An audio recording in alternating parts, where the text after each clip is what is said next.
The Army's newest recruits, tech execs from Meta, OpenAI, and more.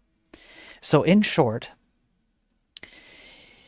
the people, well, let me pull up the archived version here while I talk about it. There are people who work at these companies, OpenAI, Meta, etc., and they have taken an oath to serve the military. They're in the reserves. I believe it's the reserves, if I remember correctly. I can't find it again here because of, yeah, tech reservists. Yes. They serve around 120 hours a year. They carry the rank of lieutenant colonel, and they have the flexibility to work remotely and asynchronously, and they will be spared basic training. Okay, so we have these people who work in tech, and they are now in military reserve, and it's it seems like, based on what I'm seeing here, it seems like the military is becoming just as a whole, right? Uh, I'm not sure you can point to any individual portion of the military that does or doesn't think this way. So I'm just using military as a general term, particularly in the U.S. They're seeing something. That's the only way that I can really make sense of them doing this.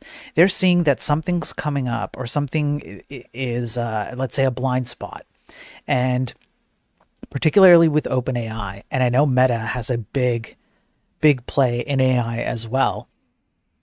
They're seeing something. They're noticing that there's something is happening. There might be a race to get AI. Let's say, let's call them armaments. That might be what they're seeing, and it could be something along the lines of, well, everyone else is doing it, like China and Russia and all of them. They're pouring all this money and energy into AI, and if we don't figure out how we're going to utilize this against them, they're going to have a leg up on us.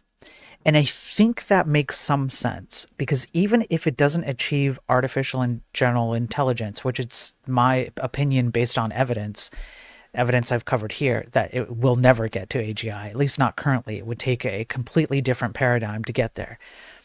But you could make a case, I could see a case where, because AI does have particular use cases that do cause improvements in outputs, you could be a little bit fearful and go, well, gee, if China's going to develop this incredible AI system and they do it first, they might be able to use it for some military aspect that we never considered.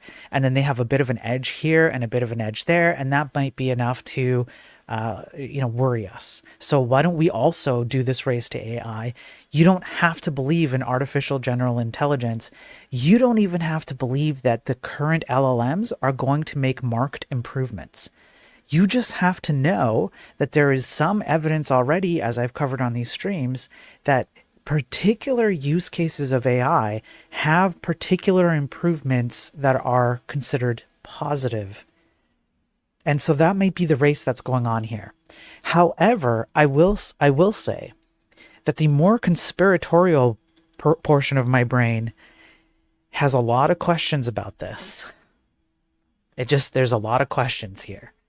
And one of them would be, for example, the article goes into like how they're not allowed to mix, their military assignments with their business assignments and all of that. And I'm like,